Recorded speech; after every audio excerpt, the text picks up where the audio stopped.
here tonight on the show. We're going to be getting interactive with you, and so you can send us your messages via WhatsApp line, which is 0559-019-177.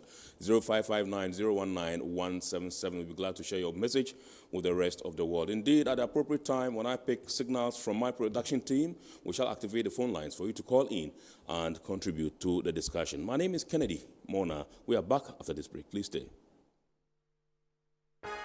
Every now and again, Goil makes good things happen. This time, Goil has introduced Super XP Ron 95, a higher grade fuel loaded with additives and yet sold at the same price as normal fuel. Goil Super XP Ron 95 enhances engine performance like never before. It maintains the engine by keeping it clean from carbon deposits. Goil Super XP Ron 95 is designed to burn slowly and thus improves fuel economy, making you save money after several kilometers. Goil Super XP Ron 95 gives you a smooth driving experience, that is, less vibrations. Fill up with Goil Super XP Ron 95. Now there's no need to pay more for any higher grade fuel. Goil has that sorted. Goil, good energy. Electricity, then pay your taxes. Our taxes, our future. Because you see, without our taxes, we wouldn't have good roads, good schools, better hospitals, street lights, and other very important social amenities. When we pay our taxes, we give our children free and quality education. Talga, my money too small. Why should I pay my tax? Look, small. Salifo, it doesn't matter how small or big your business or income is. You still have to pay your taxes. The little taxes from each and every one of us, when put together, could give your community clean water, or that deprived school with tables and chairs. Please pay your taxes. It is your responsibility. It is your civic duty. It is the law. Impressive factory.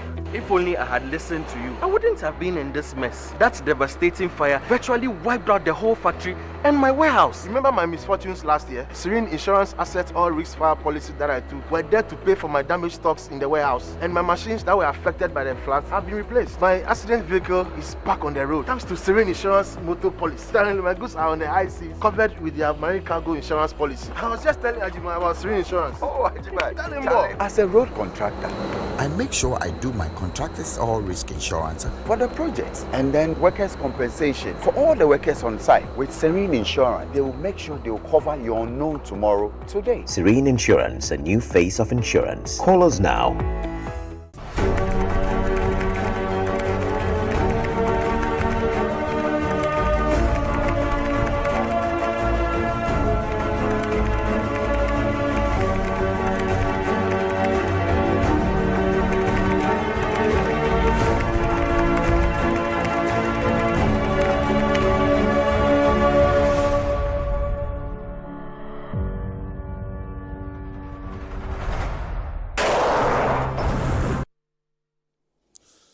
So you're welcome back. It's now time for us to take a look at happenings in the port and maritime industry in the course of the week. And in the course of the week, the Ghana Ports and Harbours Authority had cause to issue a statement, reminding and warning the public not to fall prey to the activities of some recalcitrant, miscreants who are using the name of the authority in a recruitment scam. And they are indicating that the authority has started recruitment for 2022-2023 and asking people to, oblige them, and the authority in the course of the week had to, issue a disclaimer and allege and inform the generality of the Ghanaian people that this is not true, and so nobody should fall, prey to the activities of these miscreants. And indeed, the Ghana Shippers Authority also in the course of the week commissioned the Elubo Track Park, and also Goyle Company Limited also recently launched or commissioned the Kwabenya service station. It's an ultra-modern facility that they have there to service the motoring public. Let's take a look at these stories.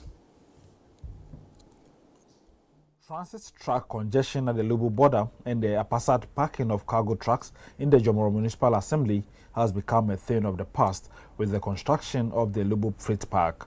The project, which was initiated and funded by the Ghana Shippers Authority with support from the Jomoro Municipal Assembly, was commissioned on Friday, 28th January 2022. The ultra-modern facility aims to make the nation's western transit corridor attractive to businesses and individuals who haul goods between Ghana and La Côte d'Ivoire and beyond in a bid to boost transit trade volumes. Ghana's transit trade is estimated to generate 134 million Ghana cedis annually, and the Ghana Shippers Authority is working hard to make and even surpass the target in its effort to contribute to the economic growth of the country. Speaking at the commissioning of the Lubu Freight Park, the board chairman of the Ghana Shippers Authority, Stella Wilson, said the project is evidence of the premium the authority places on the transit trade.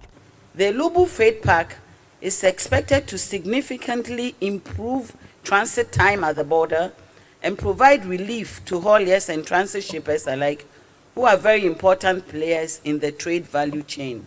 The authority over the last 5 years has embarked on a number of projects and sensitization activities with stakeholders along the major corridors of the country to promote transit trade and facilitate transport. She charged the Assembly to oversee the maintenance of the facility to ensure longevity. The Municipal Chief Executive of the Jomoro Municipal Assembly, Louisa Iris Ade, in a remark said the park would not only help with beautification of the Assembly, but also enhance road safety and, most importantly, enhance economic activities. The construction of the terminal was to help promote local economic development in the border enclave and also reduce inconvenience that transport drivers and operators go through while in transit on our border area.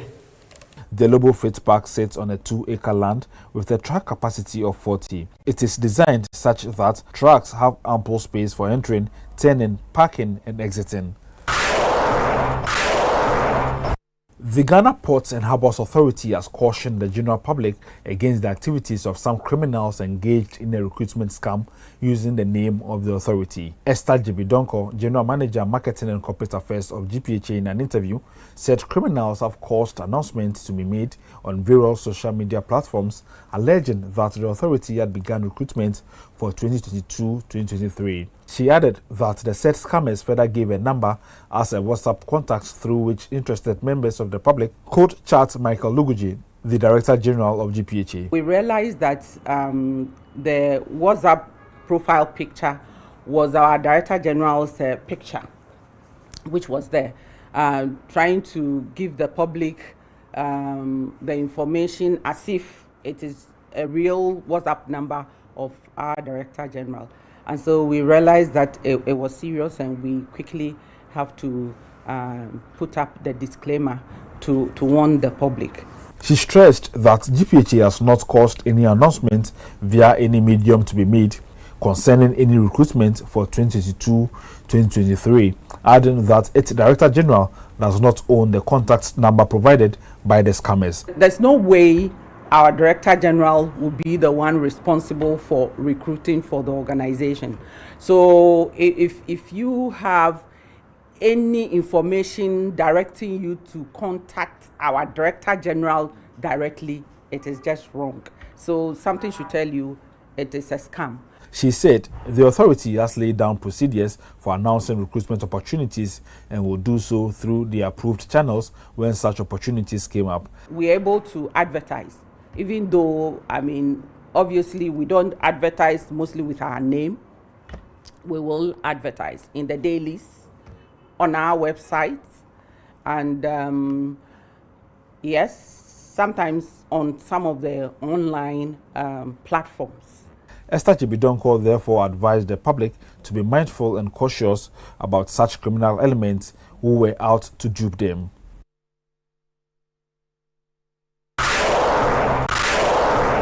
The Center for Maritime Training and Development Foundation has organized a training program for 10 younger women under the She Mentors Shipping Program. The beneficiaries are tertiary students, recent graduates, and young professionals who are aspiring to pursue careers in maritime, shipping, and logistics. The event, which will last for 6 months, included a training topic on CV, cover letter writing, resume, and emailing tips, which are essentials for their career success.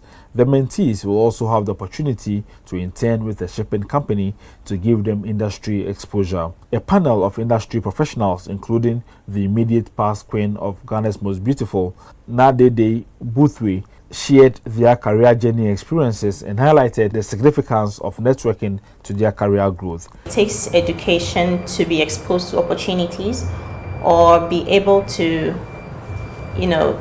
take full benefits from the opportunities that, come our way. The executive director of CMTD Foundation, Rikia Togbo, said the foundation intends to bridge the industry-academia gap, which is essential for the young ladies to succeed. We are going to take the mentees for the next 6 months. That's the duration for our mentoring program. And every month, they are going to be receiving training on personal development, personal branding, and then they also have the opportunity to visit industry companies. Highly acclaimed crisis management company LCB Worldwide Ghana Limited and the Ghana Union of Traders Association, GUTA, has taken the Market Centers Fumigation Project to Cape Coast, the central regional capital. The fumigation train stopped in Cape Coast on January 29, 2022, as was the case with the Bosoka Spare Parts Market in the Greater Accra region and the 6 market centers in the eastern regional capital, Koforidua. Thousands of shops were fumigated in Cape Coast in efforts to ensure traders in the region go about their business in a conducive and congenial atmosphere. The 3 main market centers in Cape Coast, namely the Kotokraba Market, Anafo Market, and Ebura Market, were fully fumigated.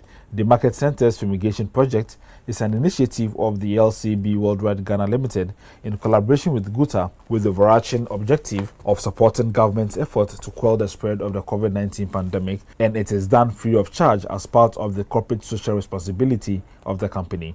The plan, according to the Chief Executive Officer of LCB Worldwide Ghana Limited, Karim Abu, is to undertake the exercise across the country with a focus on market centers. Nana Kwabna Pepra, a national executive member of GUTA, expressed gratitude to the leadership of GUTA in the central region and the traders in general for their cooperation, which saw the exercise pass off smoothly. This collaboration has been successful. All that we are saying is that we are praying that this will continue to other regions. LCB Worldwide has been very, very helpful to GUTA and Ghanaian traders.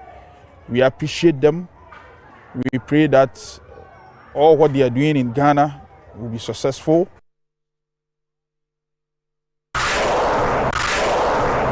The leading oil marketing company in Ghana, Goil Company Limited, has commissioned its refurbished atomic runabout service station at Kwabenya in Accra as part of a drive to serve motorists with quality fuel. Goil currently has over 425 service stations across the country. The Chief Operating Officer of Goil, Alex Aziu, at the opening explained the company introduced Super XP Ron 95, a higher grade fuel, so it can be accessed by motorists at all Goil service stations across the country and at the same cost being sold by other competitors. Ron 95, you can get it in every Goil service station, and we have differentiated it from other products.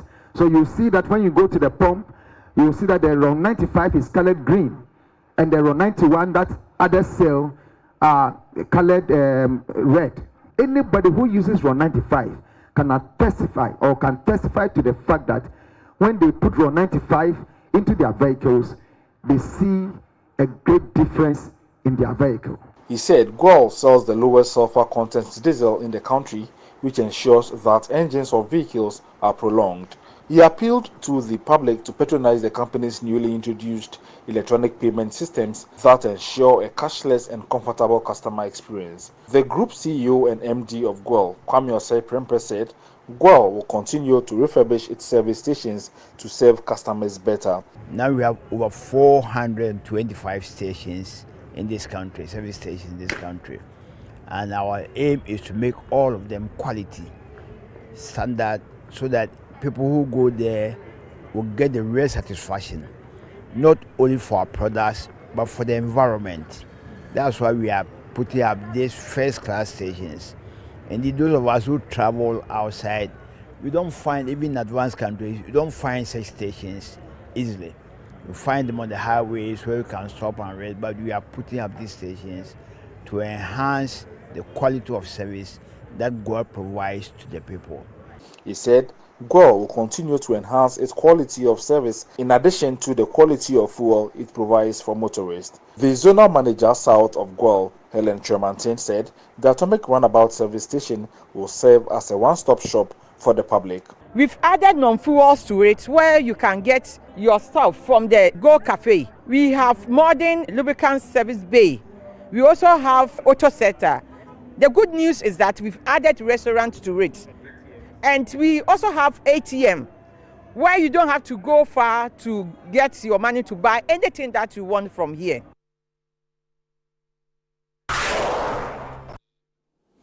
All right, so those were some happenings in the port and maritime industry in the course of the week. It's now time for us to zoom into our discussion proper tonight. And tonight we're taking a look at a very serious issue. The issues or happenings in Mali, Burkina Faso, and Guinea has given cause for concern to many. And, there are attendant security risks or threats that, confronts the sub-region, that's West Africa.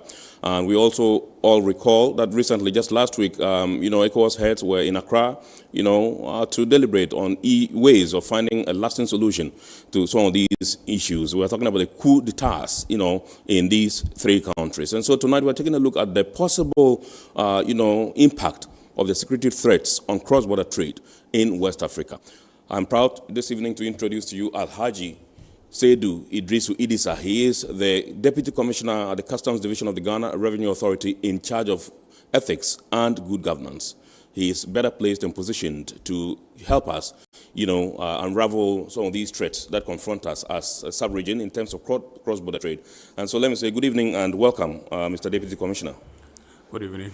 We're glad to have you. This is your second time. Thank you so much. Sure. And I'm glad to be back here. Absolutely. Yeah. Happy New Year, sir. And Happy New Year to you all. And Happy New Year to the listeners too. Thank you very much indeed.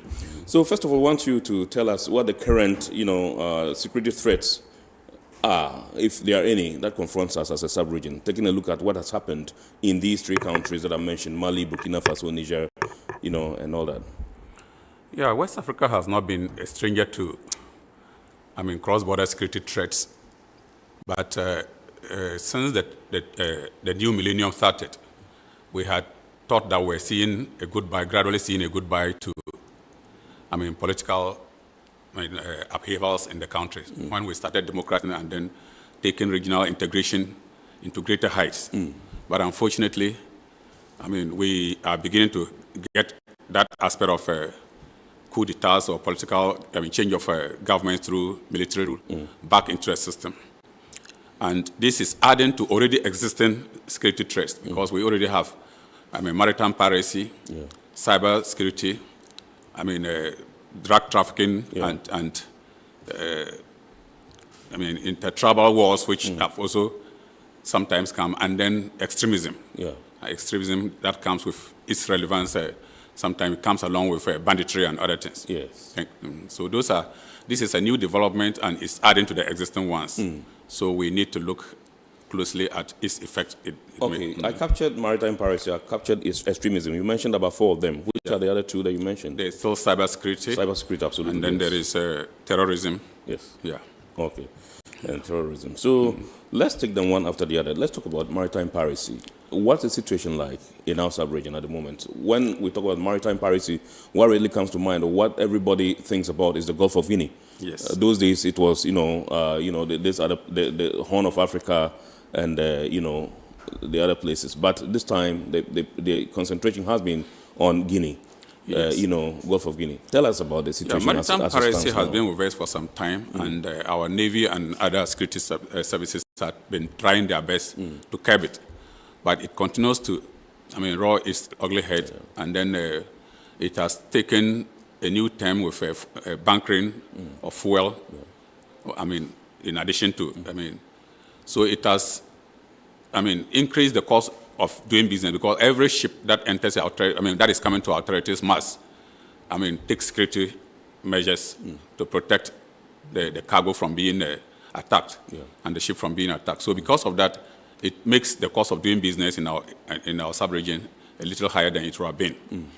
And governments also have to equip the Navy and other services. You know, the sub-region, I think Nigeria have the highest Navy, followed by Ghana. And they are fully equipped, even though the government has done its best, but they still need more to be able to protect our territorial waters from these maritime piracies, because they are always in the increase. And these days we have been getting a lot of, fuel being, bunkered and taken to the shores, and some of them are not. They passed into a system that are passing through MPA and other checks to make sure that they are wholesome, and you can see its effect on the trade and export in particular. Yeah. All right. So that brings to mind the fact that recently, I think that was just last month, the government equipped the Navy with 4, warships, to patrol our territorial waters, which is a plus in terms of our quest to That's why I'm saying the Ghana Navy in particular. And then they are doing very well. And most of the ships that come into our territorial waters are normally protected. And even quite recently, they arrested a vessel that was that entered our territorial waters, claiming to be flying the flag that was not registered in Ghana. And the matter is still under investigation. So they are doing very well, but it is one of the security threats that is affecting trade in the sub-region. Yeah, absolutely. You mentioned the element of fuel bunkering. I think mostly that's the target of most pirates. That is, these days, that is a target. These days, because they want a community that can go very fast. And there is a ready market for fuel.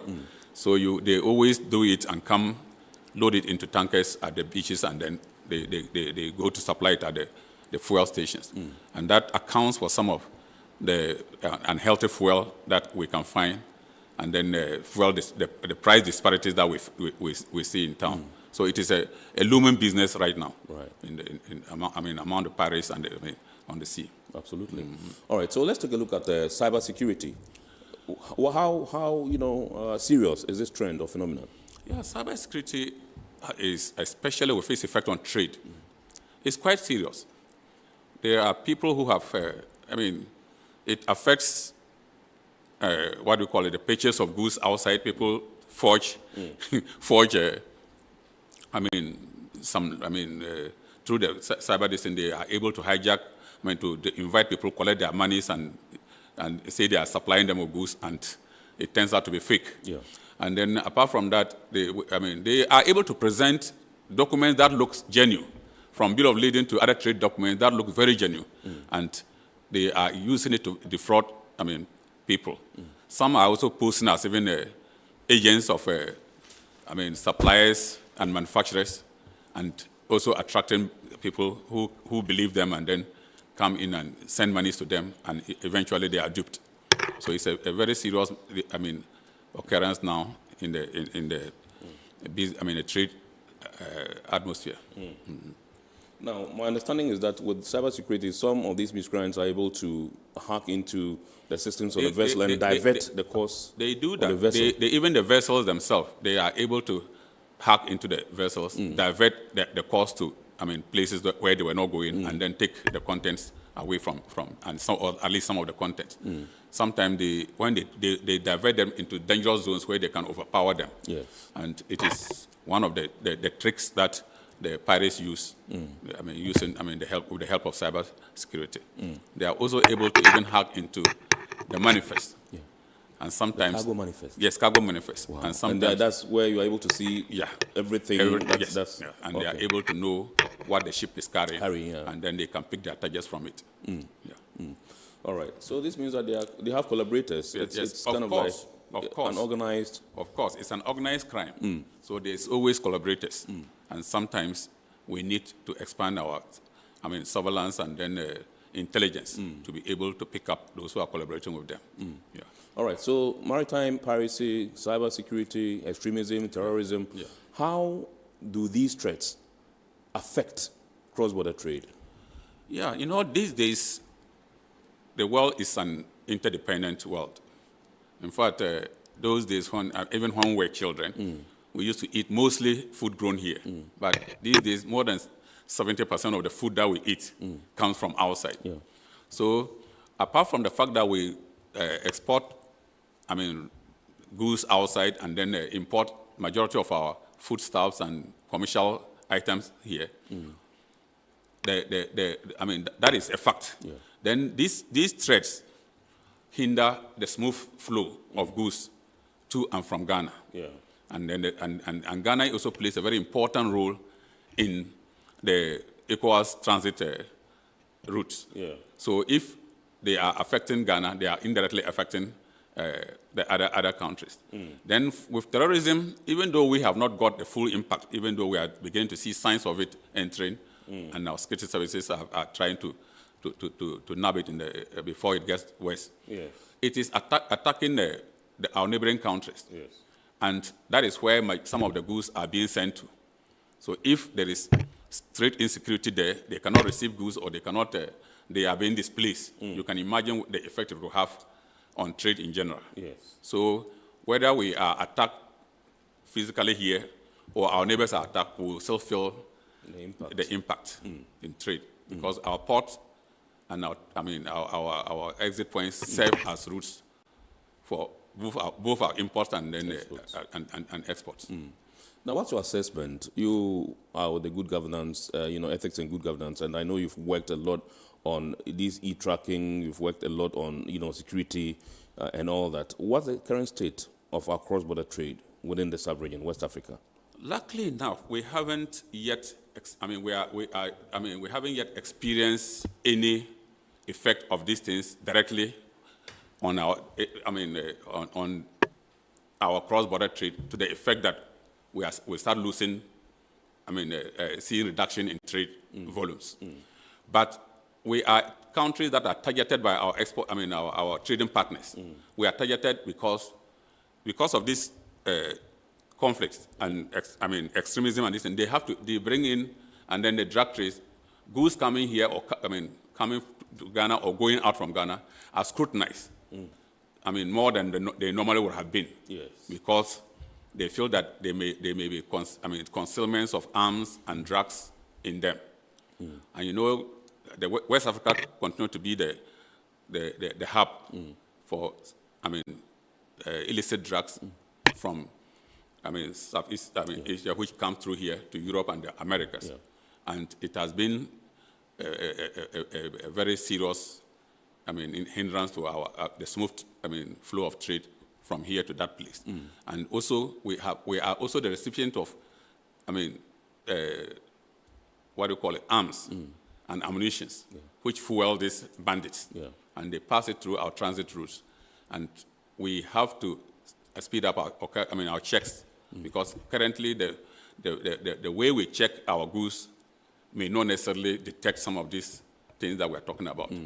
If a truckload of tomato is coming from Burkina Faso, and most of the borders don't even have detectors to determine whether the tomato or there's concealed inside. Yeah. We don't have the necessary facilities. And these are some of and because of the wars over there from Libya and North Africa, they have been able to ship in a lot of these weapons through these means, and they come into our system, and they are being used by armed robbers who are attacking travelers and trade on the highways. Yes. So it has a relationship with each other, and we need to step up our security checks on the way. All right, I'll come back to this issue of lack of equipment or facilities to be able to check illicit trafficking of arms, ammunition, and all that. Yeah. Yes, and even training, because officers must be trained well enough to know to know where to suspect goods that they should suspect. Sure. Areas of the conveyance, the car or the ship that they should check, or even the container. Sometimes we are more particular about the inside of the container. When the container, there are certain areas that things can be concealed. Wow. And we need enough training and collaboration to be able to detect some of these things. Yeah. All right, so let's take a look at the cross-border trade. Do we have figures or volumes? What are the figures like? Are we doing well?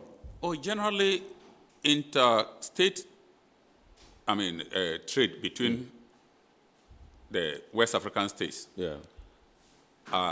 It is, according to the surveys that has been done, it's about 8 to 12% of the total trade within the area. Right. some too have, attacked it because they feel that most of the trade, most of the trade happens within the unauthorized borders, and even those which passes through the borders are not well documented. Yeah. So they feel that the 8 to 12% by volume is on the low side. Right.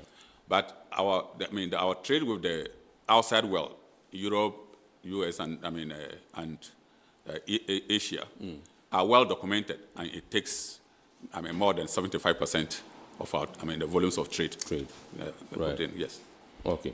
All right. So let me come back to the issue of lack of facilities to ensure that we don't have trafficking of illicit goods, arms, ammunition, like you just mentioned, and even drugs. And sometimes, you mentioned, you gave the scenario of a truck which is loaded with tomatoes. Yeah. There could be some concealment of some sort in it, and we don't have the capacity to be able to check and verify and nab these things or nip these things in the back. But so, how soon are we likely to overcome this challenge? Because we can't look on helplessly. Yeah, the West African sub-region have since 1982 been coming out with ways of improving the exchange of information. On transit trade and state trade, and we have also been developing other structures like trying to deal with our counterparts at the other side, because sometimes this silo mentality of conducting what do you call checks is affecting us in West Africa so much, because these days the technique is to expand your horizon beyond even to the port of loading, even before it comes to your port. You start checking it from that side, and then you exchange information with your counterparts there. Yeah. These are things that we are currently working on. In fact, we have a number of exchanges, and that's why we always demand manifest to come early, so that we can do a lot of checks on it, and we have information that are being exchanged from embassies, from custom to customs, and from ports to ports. But within our borders, that is where we are still working on this integrated border management concept, where we can have, officers, customs and immigration and other border officers in Ghana working together, sharing information, doing things that they can do together, and also working with their counterparts at the other side of the border, because the border is not for just one country. Yeah. It belongs to the two. We are also trying to look at West Africa is introducing the concept of one stop border post. These are all means of making sure that, we may talk of it later, but these are means of making sure that we can exchange information and do things together and facilitate genuine trade, at the same time frustrate and intercept those who try to take advantage of those smooth flow of goods. Yes. In the advanced countries, when you go, most of their borders, you find customs officials with sniffer dogs and all that, trying to help them contain some of these situations. Do we have any such plans to perhaps also? I understand some time ago, in the not recent past, we had some of these dogs in the port. That was what to help check the vessels and all that. Yeah, the Customs Division introduced the dog unit. About 5 years ago, and with the help of Danida, we're able. And the Army dog unit, were able to, acquire some dogs, train the dogs with the officers who are to handle them, and we have started deploying them. Of course, there are still some challenges. We have even built a facility for the training of both the dogs and the officers, because the dog have senses that are more than 100 times that of the human being, and they have advantages that we human beings don't have, because you can't bribe a dog. When he detects something, he has detected it. He doesn't have classmates, he doesn't have superiors, he doesn't recognize them, but this is my boss, so he tells to. So these are some of the advantages, and we have but it is still at the introductive stage. We are deploying them occasionally at the airport and the Tema port, but we intend to escalate it to all the major borders in Ghana. That will help detect these contraband goods, like narcotics, currency, that is for currency, and then arms and ammunition. Yeah. All right, so let's take a look at the strategies that customs officials operating at insecure borders can deploy in order not to compromise payment of duties and all that. We just talked about smuggling and all those things. Yeah. The major strategies that we are deploying is the international cooperation and internal cooperation with other, port and other security agencies. Because if this, the ports are the legal places for the import and export of goods, but there are also the borderlands, which must be properly patrolled if you are to, and the patrol is not limited to just customs. We have our preventive listen, but if we are not adequately resourced with personnel to do that. But luckily enough, we have other agencies like the Ghana Immigration Service who are more even resourced with border patrol officers. And so we have come out with this, the strategy we are using is this integrated border management, which we can do joint patrols, share informations, and share intel. We also, not only immigration, it has to do with all the border security agencies, the NACOP, BNI has changed their name to NIB. Yes. Yes. Yeah. I always refer to them as BNI, but they are now NIB. Yes. Then other agencies, and including the police. So these are strategies that we are using. And then we are also collaborating, like I said, with our counterparts from the other side of the border. In actual fact, when we talk of a border, the other side of the border, any place that either, cargo comes or cargo or persons come straight to your border. Let's say there's a flight from South Africa to Ghana. There's a flight from New York to Ghana. They are joint. They are our neighbors. Because anything that leaves South Africa, within 6 hours, any threat it will arrive in Ghana even faster than the one that leaves Boku by route, which is in Ghana to Accra. So we do this kind of collaborations both internally and across our borders to ensure that we can interdict some of these things even way before they come into our area, our jurisdictions. Also, we are trying to collaborate with non-governmental organizations, which is very important because in the past we've left that one out, and they have a lot of information and also expertise to help us identify, some of these, the border threats. We also are developing a situation where we'll deal with border residents. The traditional border residents have a different view of border security from us because that is their territories. They have been there before the border was drawn. They have relatives, and sometimes their economic activities are done across the border. We go there and see them as smugglers and criminals, and we don't cooperate with them. They also see us as, government trying to interfere in their normal lives. So this lack of cooperation leaves a lot of gaps for these transnational criminals to take advantage of. But if we were to, so we are beginning to see how we can engage the opinion leaders, border residents, listen to them. In some jurisdictions, when you go, you will see that a border resident can cross the border and go up to 25 kilometers, buy things and come back, and he's given that leverage. They can trade within themselves without necessarily following, going through some of the rigorous, rules, compliance rules that we use. So, but if we start, talking with them, we'll be able to get their needs, they also understand our role, and then we can get them as partners instead of seeing each other as enemies. And this will prevent them from being recruited by these, transnational criminals. Because when I always use this example. When we started producing oil from the Jubilee fields, it has some effect on the negative effect on the fishermen who were doing fishing there. If you don't engage them, try to see how they can continue their fishing activities while you drill your oil, or you can get alternative jobs for them, and you just ignore them because you are using central government power. They are likely to see you as an enemy, and anybody who is also an enemy to you, and that includes the pirates and this, and they will join them. Yeah. Provide information for them and even get them, give them any assistance. Yeah. But if you are able to engage them and talk to them, you will understand their needs, meet them halfway, and they also meet you, and you become friends, and that will increase the security of around that area for trade to go on smoothly.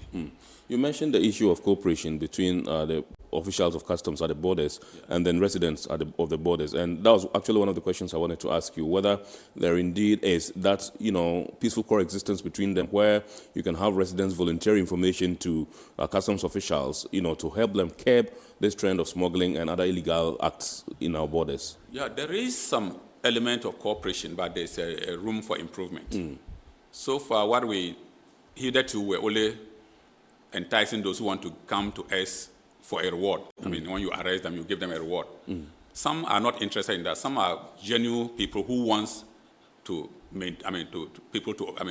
everybody to obey the rules, and they would like to volunteer this thing, but they are afraid of either they don't trust you. Yeah, sure, because you can give them out. You can give them out. Yeah, sure. So these are engagements we are now trying to do through, talking to them through their opinion leaders, chiefs, and establishing methods for them to easily get in touch with us with information, or even if they need any assistance, right? So that we can have, peaceful coexistence and share information that will help protect they themselves and the trade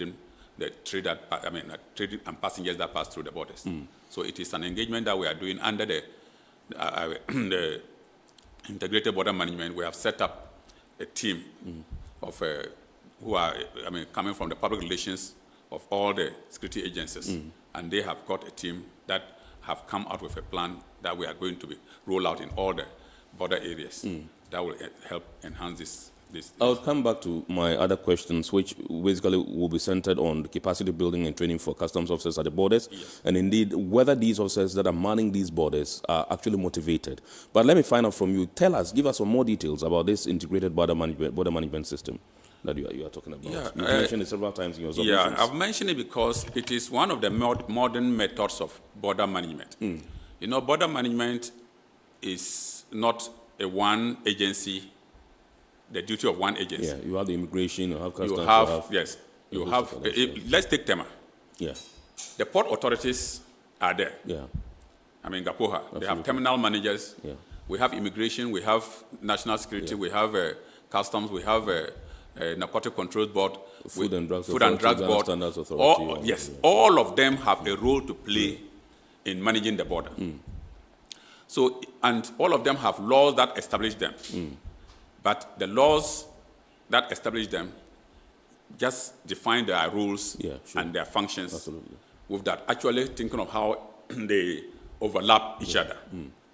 Because if you are, the concept of integrated border management was developed by the World Customs Organization and the World Trade Organization to make sure that all agencies that have something to do with the movement of people and goods should work in tandem. They should look at overlapping functions so that they can streamline it.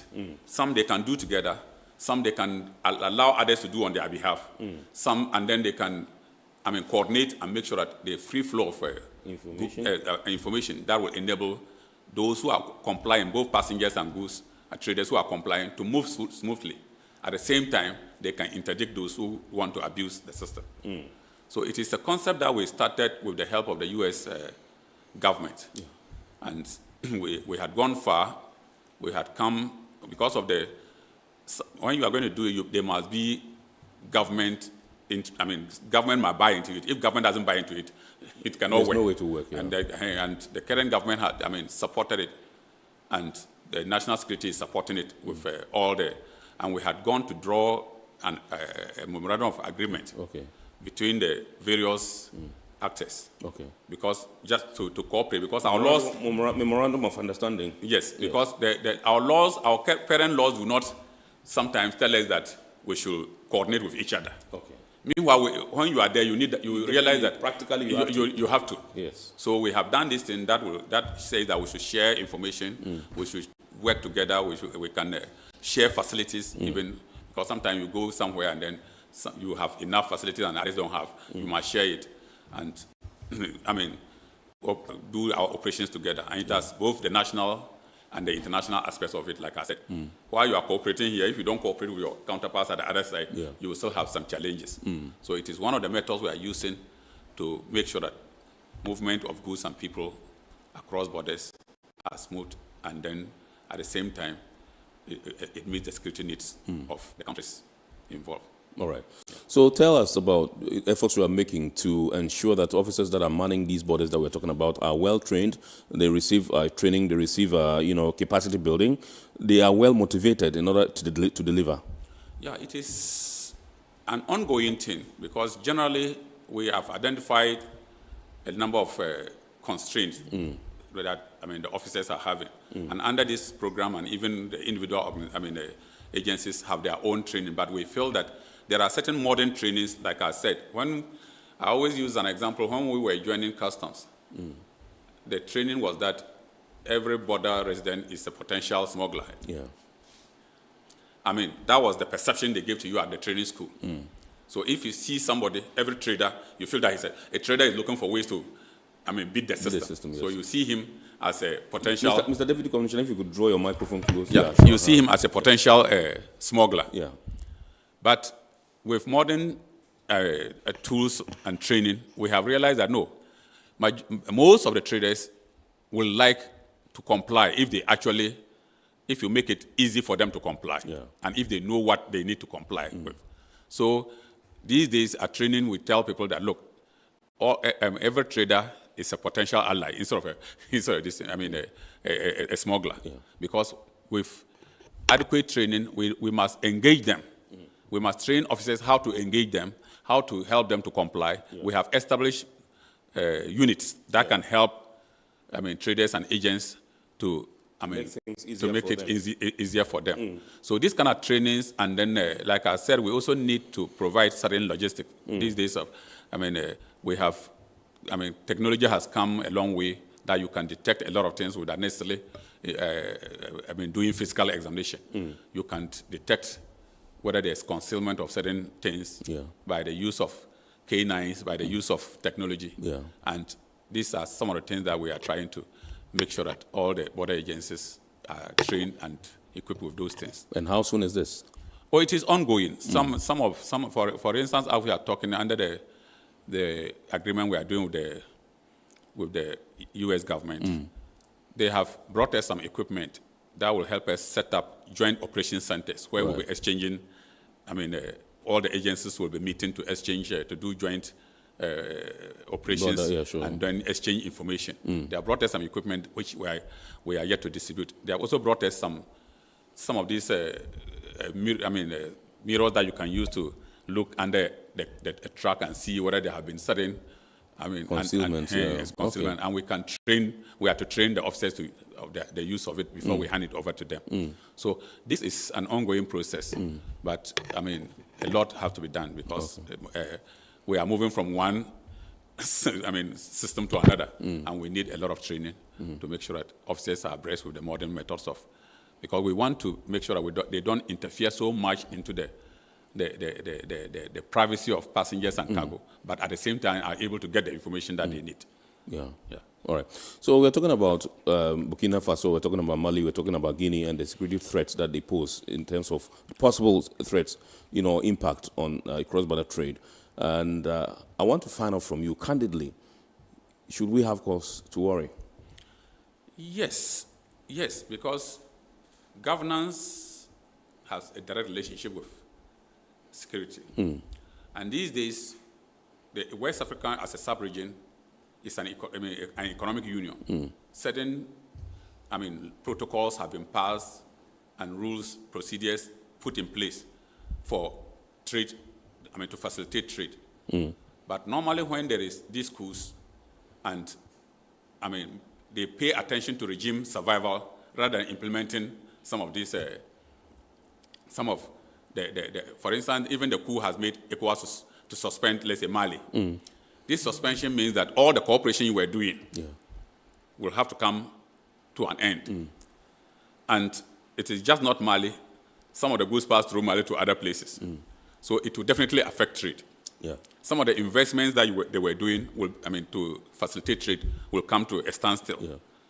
And if these coups are repeating at other places, and the same measures are going to be used, because either they themselves normally close down borders, or, external bodies will say that, no, we won't deal with you again. Yeah.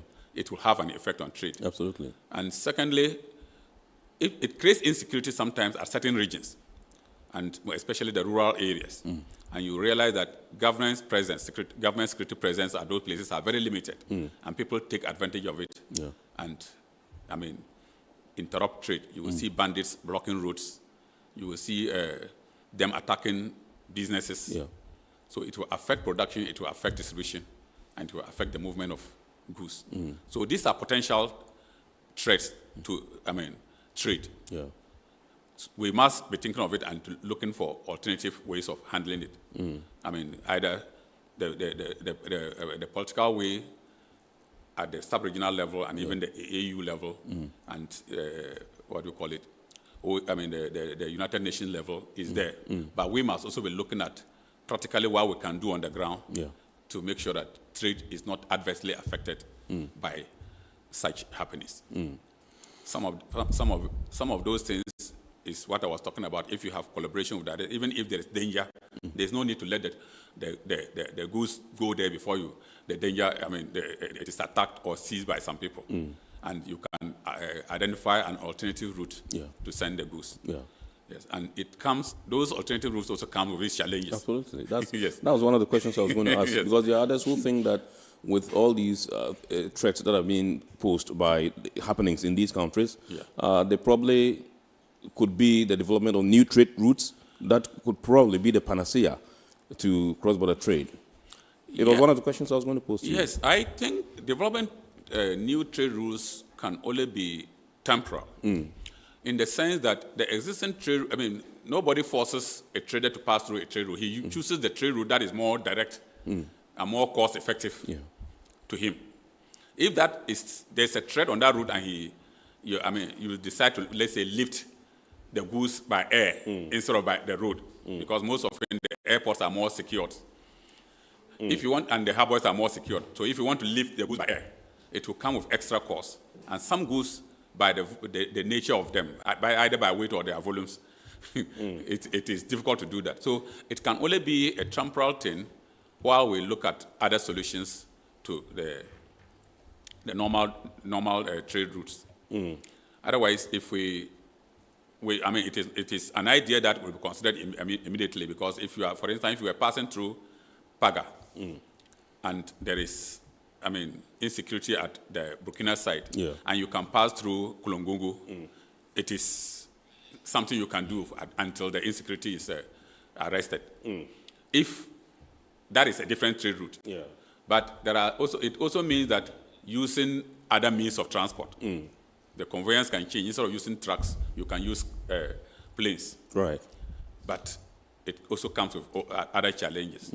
One of the things West African countries can also do in the long run is to develop the railway, because it is the best way of transport. Sending goods on transit from one country to another.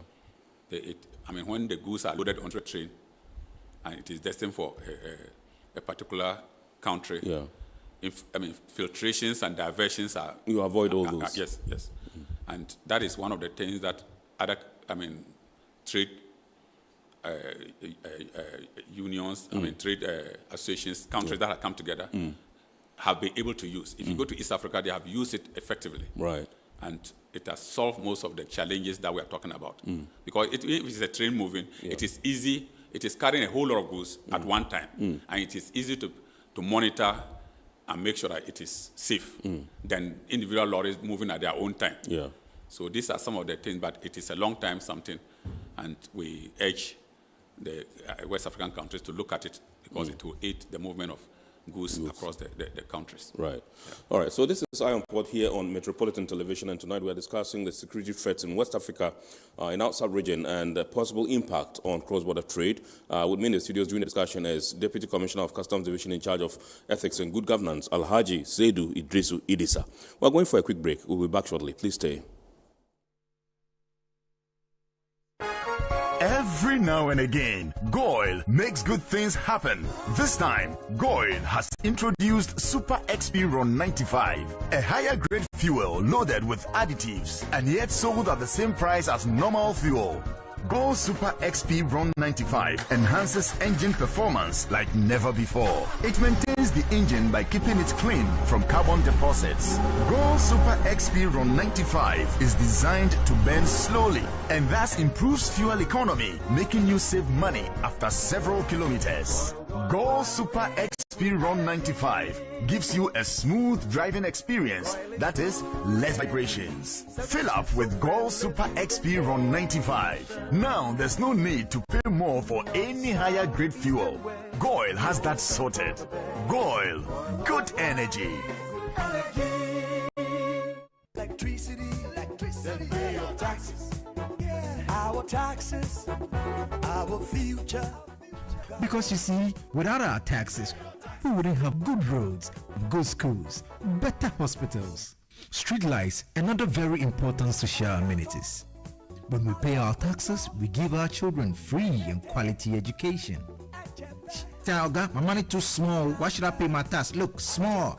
Salifo, it doesn't matter how small or big your business or income is.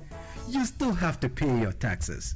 The little taxes from each and every one of us, when put together, could give your community clean water, or that deprived school with tables and chairs. Please pay your taxes.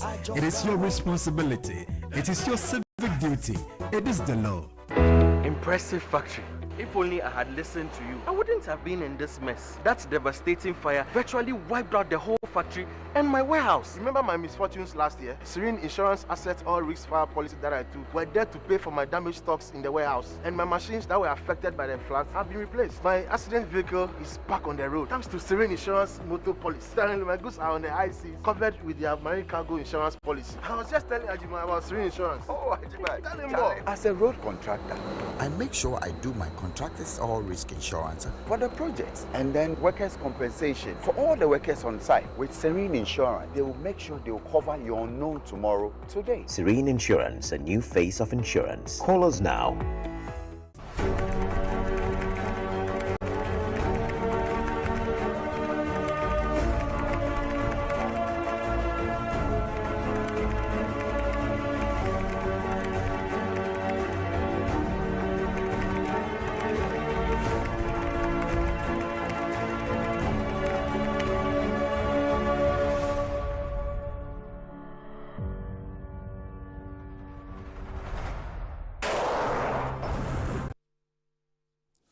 All right, so you're welcome back. It's now time for us to go back into the discussion, and we still have Deputy Commissioner, Customs Division, Ghana Revenue Authority in charge of Ethics and Good Governance, Alhaji Seydou Idrisu Idisa, in the studio. So I've been told by my producers that we can activate the phone lines for you to call in and contribute to the discussion. The number to dial is 0552 38. All right, 0552 020-552-8353. 020-552-8353. I think I was getting a bit confused with that this evening. So you can call in and then contribute to the discussion. We would also be going into your messages pretty shortly. Someone has sent a question. I'd want you to answer that, Mr. Deputy Commissioner, and then we'll continue. This one says, hello, I am Port. I am Asiedu. I am at one of the border towns and witnessed some of the deplorable conditions under which some of the customs officers work. I think it will take the fear of the Lord and commitment to the nation for one to resist temptation from traders. We need to do something about that. Do you agree? I agree totally with him. In fact, if you go to some of the outposts, you will feel, very sad for the officers who are posted there. Apart from the facilities not being enough and modern, they have remained and the way they were done, they were constructed and they have deteriorated. The officers have no contact and to the outside world, and they have been left there as if nobody. And you know, the nature of our work is such that when you are at that places, you are the Commissioner General, you are the Commissioner.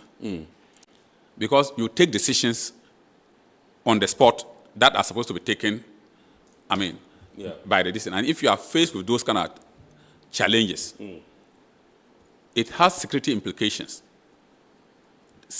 Most often, they are not even enough. You go to a place, and there are about 3 officers manning the place. And if we are talking of these security threats, and they are just abandoned there, they are likely to compromise the officers. Yeah. Yes, with the traders, instead of doing what they have been asked to do. So it is a major concern but management has come to the knowledge of management because the Commissioner of Customs has taught most of the border posts and have written extensively on it, and management and the board is taking serious look at it. Yeah, but it is a true observation that he has made. Yeah. Now, Ziad Hamouy of the Borderless Alliance has sent a message. He says it will be interesting to explore how the train link from Cote d'Ivoire got affected by the military coup in Burkina. He wants to know whether you can give us some update on that. The trade links? Yes. Yeah, like I was saying, when there is a coup, government attention is turned away from implementation of international agreements and trade facilitation policies to the immediate regime survival. And sometimes they say that they were not even part of that agreement. Right. So it brings all those things to a standstill for a very long time. International bodies are also likely to even start boycotting them and putting sanctions on them, which make it more difficult. And like I always say, most of these sanctions affect trade, and for that matter, the population, more than even the rulers. And I think that, yes, it will have an effect because it will have a delay effect. It will have, non-compliance effects on some of these ECOWAS trade protocols that we have put down for member states to comply with. So it is a threat to trade. All right. Yeah. All right. I want you to bring us up to speed with the state of the joint border post thing that Customs introduced some time ago, or whether you are still planning to roll it out. The joint border post is an ECOWAS initiative. In actual fact, it is a tool for trade facilitation developed by the World Customs Organization. And it is, the idea is that to facilitate trade between countries, you know, normally a border has 2 stops. You stop at the exiting point, and they will do the border controls, both immigration, customs, and all the other controls. Then you go to the admitting country, and you have to stop there again for the same controls to be done. Yes. So the idea of a joint border post is to have these controls brought in under one roof, so that when you come in and you are checking the passenger, immigration is checking the passenger, they do it together with the immigration of the recipient country. Right. And there are rules and laws governing it. As long as the exiting immigration officers they have not yet finished their processes. If there is anything that they have to do it first before it has not gone to the other side. If you are going to cargo comes moving to the other side, for instance, if you are going to do physical examination, the other customs are also there. So you can jointly do the physical examination. Then the exiting country will go through their processes. And when they finish and they are satisfied and they move on to the other side, they don't need to do to offload the goods again as it is currently happening. You go to the other side. So you realize that they have brought all the control measures under one, to be done at once, instead of being done twice. And that wastes the time and causes, add cost to trade. So that is the idea of a joint, a joint or one-stop border post. There are 3 methods of doing that. Normally, you can post officers to each other's border. Right. So that when the goods are going to this thing, they do it jointly. Okay. When you go to the other side, so it means we can have Ghanaian customs officers at the station that Burkina Faso, and then we have the officials also. And then and immigration officers. So when something is moving from Ghana to this thing, both the passengers and the goods will be examined together here at once. When they finish and they are going, I mean, the other side will not, I mean, they will have information and then they will let them pass, and vice versa. Okay. But it goes with a lot of tools, because your systems must be able to talk to each other. Yeah. And other legal and procedural rules have to be established. So, I mean, it is practiced in most parts of the world. And, I mean, West Africa, we are a bit late in implementing them. In actual fact, if you go to East Africa, it's very common. But West Africa, they started it at Akano-Nope border between Ghana and Togo. Yeah. And then they also one at the Benin-Nigerian border. In fact, it started full operation last year. The one at Akano started full operation last year, even though there are still some implementation. And they intended to do another one at Elubu, which is also under construction, and one at Paga. But I have always recommended that because it has different ways of doing it. If we had used the one they have done at Akano, is the one they built a facility where all of you at the middle of the border, where all of you move inside. But like I said, you can either also all move to one side and leave the other border, or share personnel to do it the same thing at each borders. And I think that if we had adopted that, it is easier. We could have implemented it at most of our transit routes to make it easy. So I have always recommended that it is a decision that has to be taken from the very top. I have always recommended that we should rather use the other methods. It is easier to implement it at a very short time than to wait to finish building. The Akano-Nope one was, ECOWAS was building it with the help from the European Union. They finished building it more than 4 years ago, and ECOWAS was to equip it, and it took a long time. It's only last year that we have been able to start operating it, and even not all its facilities are, working as of now, because the interconnectivity is still not a problem, but West African countries are working on that one too. So that is what it has advantages. It speed up trade, it enhance information and intelligence exchange, and you can easily interdict. Because when you are doing it, the other side is there. So even if he's meeting your laws and he's not meeting their laws, they are aware before even the thing comes to them. You see, so it is a tool for trade facilitation. All right. Yeah. So the number to dial once again is 020-552-8353, 020-552-8353. You can call in and contribute to the discussion. Now, you mentioned a few of the benefits that can accrue from the implementation of the joint border post thing. What would be, if you would like, some of the factors or some of the impact it will have on trade facilitation in general, apart from those that you mentioned? Are there any others that you want to share with us? Yes. Most often we see each other, operatives, from both countries see each other as enemies.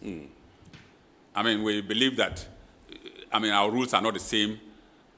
And even our working times sometimes, let me use this age-old thing about Togo and Ghana. Sometimes you will release goods and the Togolese side have a longer break. You will have sometimes we don't even use our 1 hour break. We allow people to work in tents, but they will go to the other side and they'll say they have closed. They have closed for break. But when you are doing a joint border, all these are part of your procedures you put together. Right. So it makes the working times and this thing are harmonized and synchronized. And then your systems are synchronized, so you can easily exchange information, trade information to each other. Traders will not be able to, you are not just lying. Currently, when goods leave the Togo side and come to Ghana side, it is a paper they will bring to you. Right. And sometimes even they will come without a paper. And you have to redo all the checks. Okay.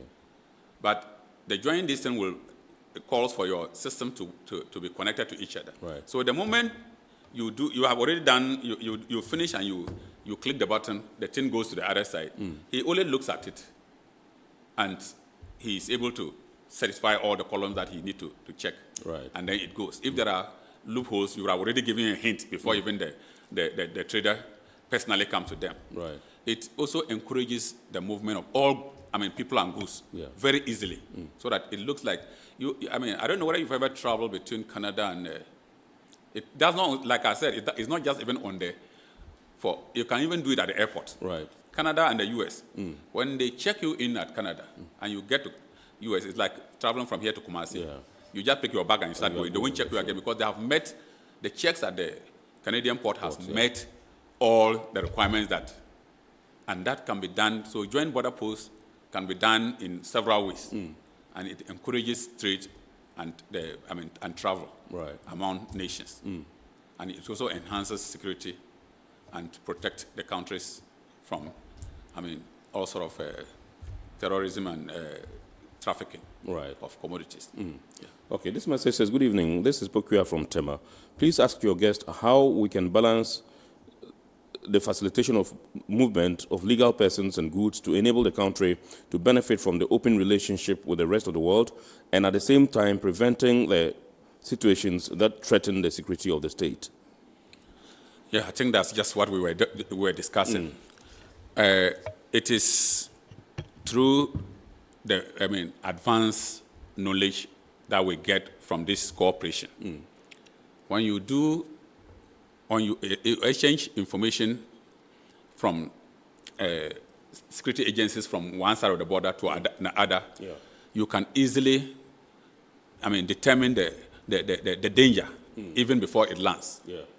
So sometimes that is the best way of facilitating this thing. You use advanced information, sharing of what do you call it? Look at what we do with a manifest. When a ship is coming, the manifest take the lead. Yeah. In fact, if you have a relationship with the exiting point, they even give you certain hints about certain cargo. Yes. So before it comes, you will do risk assessment. Yes. It is done for persons, it is done for goods who are on the manifest, whether it's an air manifest or ship manifest. So you are able to tell that this person, he's on our wanted list, or he's somebody who resembles some information you had, so you come to check, or these goods are of this nature that you need to do further, instead of, either to scan it properly or to do physical distance. And those which complies, when they come and the person, the documentation the person brings comply with what you already have, he doesn't waste time. Right. And majority, more than, if you start implementing it and people even know that you are doing it, more than 70 to 80% of the goods coming will pass through that hindrance. Yeah. And that is why when we started this advanced cargo, this thing, you see people can do a declaration even long before the goods come. So when the goods come, immediately they finish offloading, he can move with the goods. Yeah. These are all measures that are international and which we are putting in place to facilitate the movement of people and genuine trade and travel. But at the same time, while you are facilitating it, you must always have countermeasures to detect those who want to abuse it. And sometimes that is, people talk about the few that you are putting the emphasis on instead of the majority that you are allowing to pass. People can clear their goods down within a day. Yeah. If everything is correct. But people don't emphasize on that. They only emphasize on the ones that have problems. Either they have not presented the right documents, or there are some, risk that you want to go through before. Yeah. Okay, so this one says, good evening. Okay, what collaboration exists between customs and the Joint Port Control Unit at the Tema port? We are part of it. We are part of that unit. So we exchange information. In fact, when the government said we should do joint port control, what they mean is that if we have different agencies, like we earlier on said, like Food and Drugs Board, Narcotic Control Board, Immigration, if there is something coming and the narcotics has information of the goods that is coming, that there is some concealment of narcotics there is no need for them to keep that information.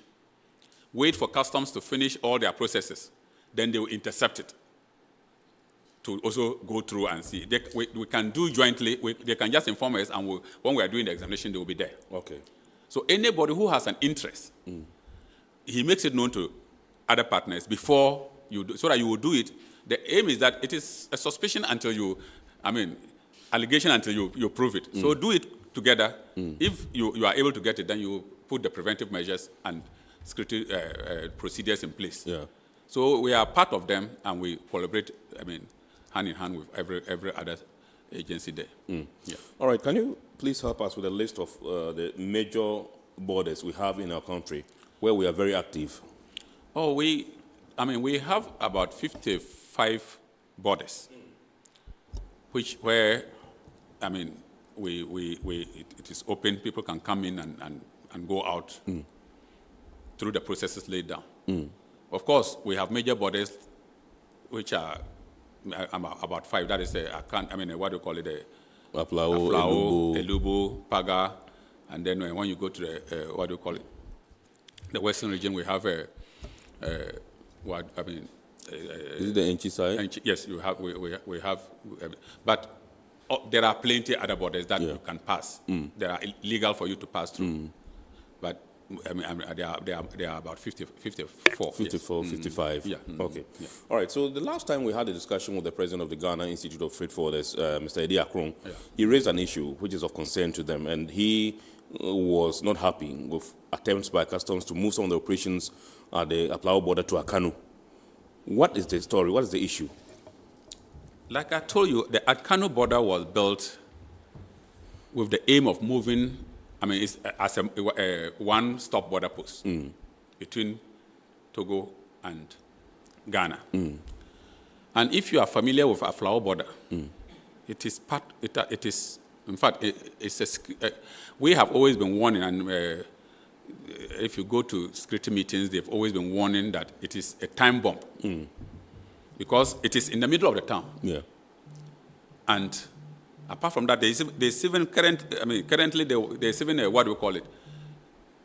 A mall at the border. A mall? Mall, where people can come and buy goods. Yeah. Not necessarily, it's not a duty-free shop. No. Yeah. And you see traders at all parts of the distance. So it is the security, of that border.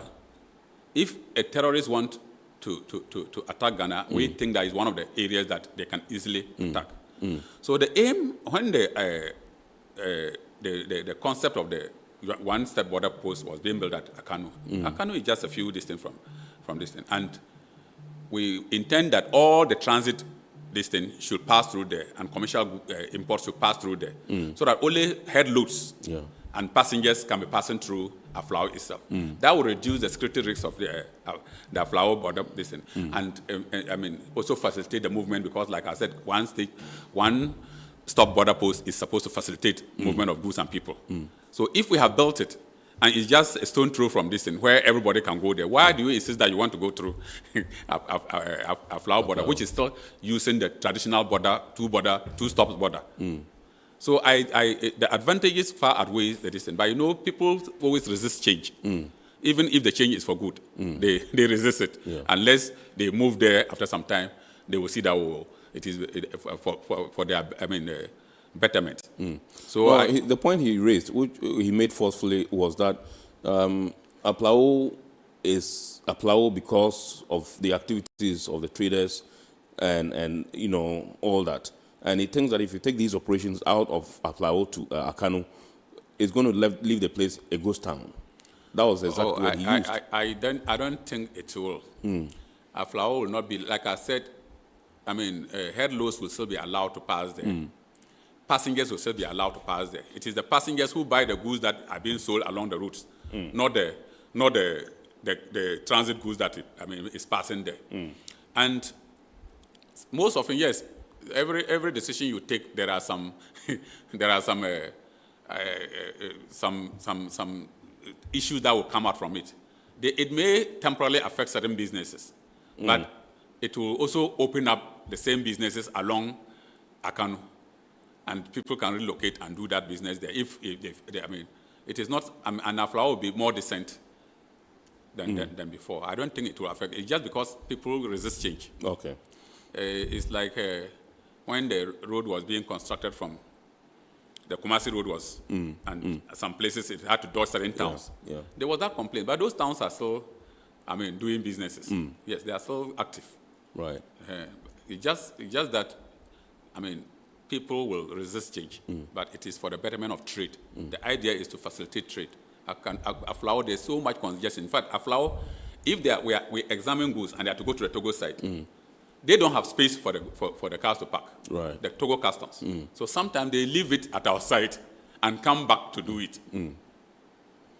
Right. You get a point. Yes, I do. And you see the number of people who pass there. After the number of people who pass there, it will still continue. It is the major transit goods and import cargo that we want to move to the other side. All right.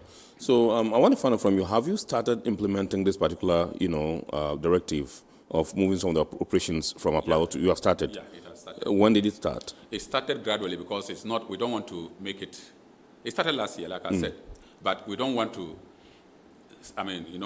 if you start it and just say, no, everybody should move now, it has its implications. But, Right. Majority of them are now using that route. Yeah. All right. This one says Ghana is surrounded by French-speaking countries and therefore needs officials who can communicate effectively in French at the borders. However, knowledge of the French language is not a prerequisite for recruitments of the agents that work at the nation's borders.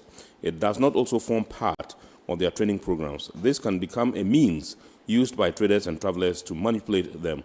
This one is from Joshua in Tamale. Do you agree? I agree with him. In fact, it has come out at management meetings that we should try to introduce, the French language into some part of our recruitment and then part of our trainings at our academy, both customs and immigration and other border agencies. Because unlike we are surrounded, in fact, the English-speaking countries in West Africa are not many, but the French rather learn the English more than we learn. When we're in school, we're all joking with the French, but if we make it a distance, there's a lot of people who have also done the French language. And we can easily teach communication, the communication, because most officers have even learned French a little. And it will be, if the basic one, the one that you can use to interrogate a trader or a passenger, we can easily teach it at our schools.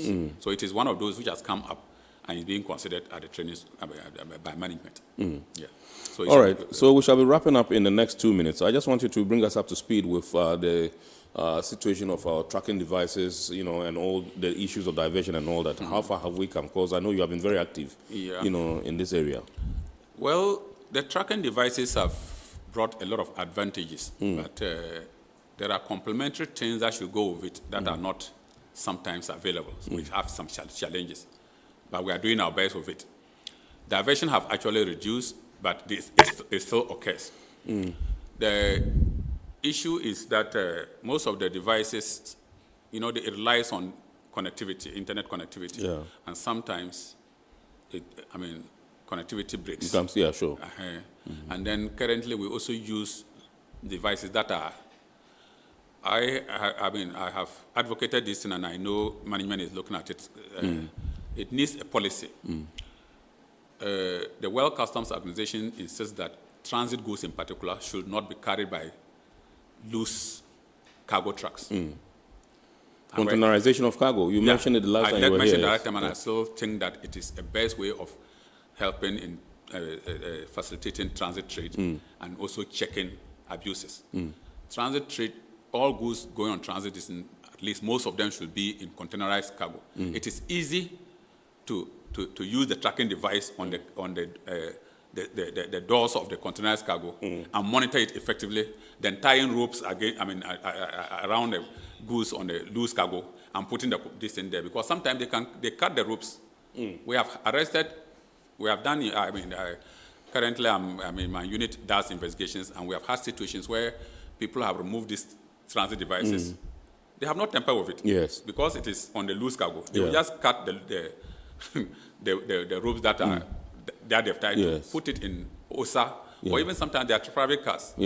And go and be going. And when you are watching the screen, you will see it's going. It's moving, but the cargo itself is not going. Sure. And they are able to go, and with the connivance of some officers, they will close it that it has crossed. Yeah. But if we had there are better ways, there are better systems of monitoring, and there are better transport conveyances that you can use to limit. You can never 100% eliminate crime, but you can limit it to the minimum. All right. And I think we still have a way to go there, and management is considering that. Right. Yeah. Thank you very much indeed. Deputy Commissioner, Customs Division, Ghana Revenue Authority, in charge of ethics and good governance, Alhaji Seidu Idrisu Idisa. We've been discussing security threats in West Africa and the possible impact on cross-border trade here on Iron Port on Metropolitan Television. Many thanks to our sponsors, Ghana Ports and Harbours Authority, Guel Company Limited, Serene Insurance, Ghana Revenue Authority, and indeed Ghana Link Network Services, the operators of the Integrated Customs Management System, ICOMS, at the port. Remember, the abridged version of the show is aired every Wednesday at 8:30 p.m. on Ghana Television GTV. My name is Kennedy Mona. God willing, we shall bounce back with another wonderful edition of Iron Port next week, Sunday. Wish you a super week ahead and enjoy your evening.